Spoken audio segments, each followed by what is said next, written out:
Praise the lord. మన ప్రభువును లోకరక్షకుడైన యేసుక్రీస్తు నామమున మీ అందరికీ నా యొక్క ప్రత్యేక వందనములు.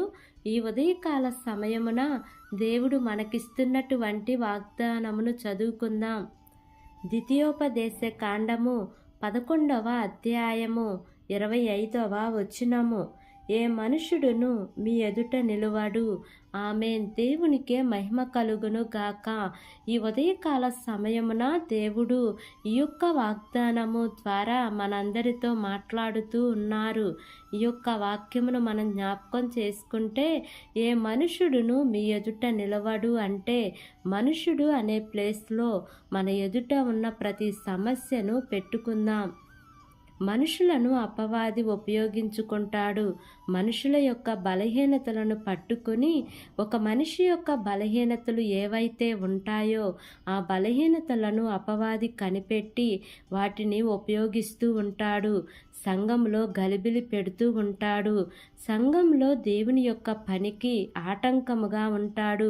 కుటుంబము పచ్చగా వర్ధిల్లుతూ ఉన్నప్పుడు ఆ కుటుంబంలో ఒక వ్యసనబోతు అంటే ఒక త్రాగుబోతు కుటుంబంలో ఉంటే ఎంత నలిగిపోతూ ఉంటుందండి.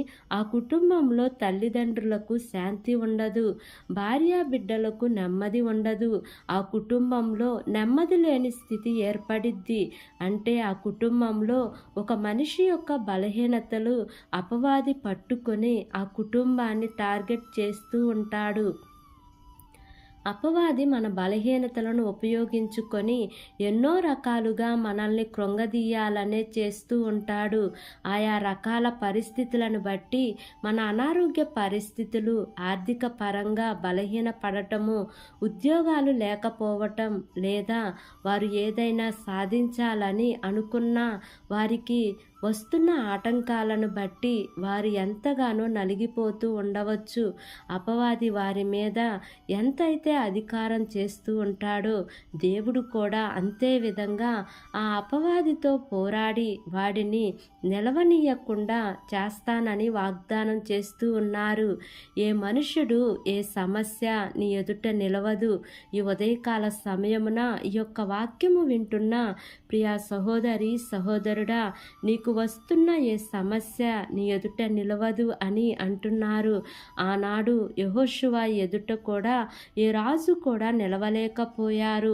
ఇశ్రాయేలీల ప్రజలు వెళ్తూ ఉన్నప్పుడు ఏది కూడా వారిని ఆటంకపరచలేకపోయింది. ఎర్ర సముద్రం 2 పాయలు చేయబడింది. యోర్దాను నది ఏకరాశిగా నిలిచింది. బండ నుంచి నీరు రాజులందరినీ ఓడిస్తూ దేవుడు వారిని ముందుకు నడిపించారు. అంటే ఎవరు కూడా, ఏ సమస్య కూడా నీ ఎదుట నిలవబడదు. నీవు ఏ పోరాటంలో, ఏ సమస్యలో ఉన్నావో ఆ పోరాటం, ఆ సమస్య ఏది కూడా నీ ఎదుట నిలవదు అని దేవుడు వాగ్దానం చేస్తూ ఉన్నారు. కాబట్టి ఈ వాగ్దానంను నమ్మి ఈ వాగ్దానం ప్రకారంగా జీవిద్దాం. దేవుడి వాగ్దానము మనందరి జీవితములలో నెరవేర్చబడును గాక. ఆమేన్. ప్రార్థన చేసుకుందాం.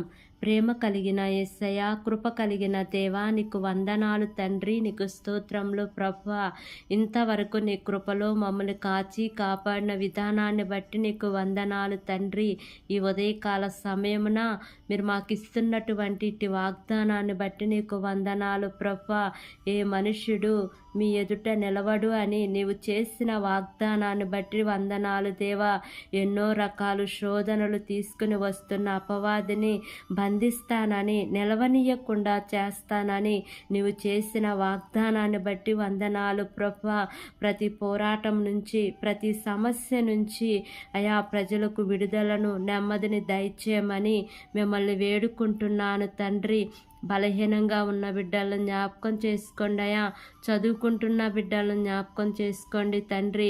ఉద్యోగాల కోసం ఎదురు చూస్తున్న బిడ్డలను జ్ఞాపకం చేసుకోండి అయ్యా.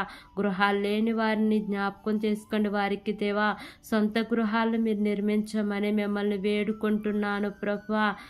వివాహాల కోసం ఎదురు చూస్తున్న బిడ్డలను జ్ఞాపకం చేసుకోండి యేసయ్య. గర్భవతులుగా ఉన్న బిడ్డలను జ్ఞాపకం చేసుకోండి తండ్రి. గర్భఫలాల కోసం ఎదురు చూస్తున్న బిడ్డలను జ్ఞాపకం చేసుకోండి అయ్యా.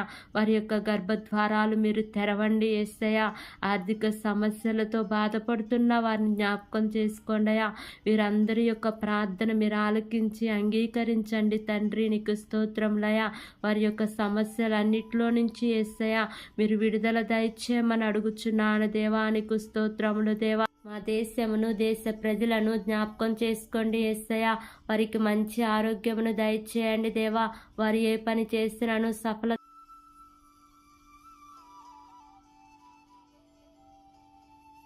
మా దేశమును దేశ ప్రజలను జ్ఞాపకం చేసుకోండి తండ్రి.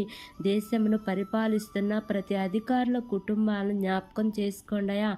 వారికి మంచి ఆరోగ్యమును దయచేయండి దేవా. వారు ఏ పని చేసినాను సఫలతను మీరు వారికి అనుగ్రహించండి ప్రభువా. వారి ప్రయాణాల్లో క్షేమాన్ని ఇవ్వండి తండ్రి. ఈ దినము నూతనముగా ప్రారంభిస్తున్న ప్రతి కార్యక్రమంలో యేసయ్య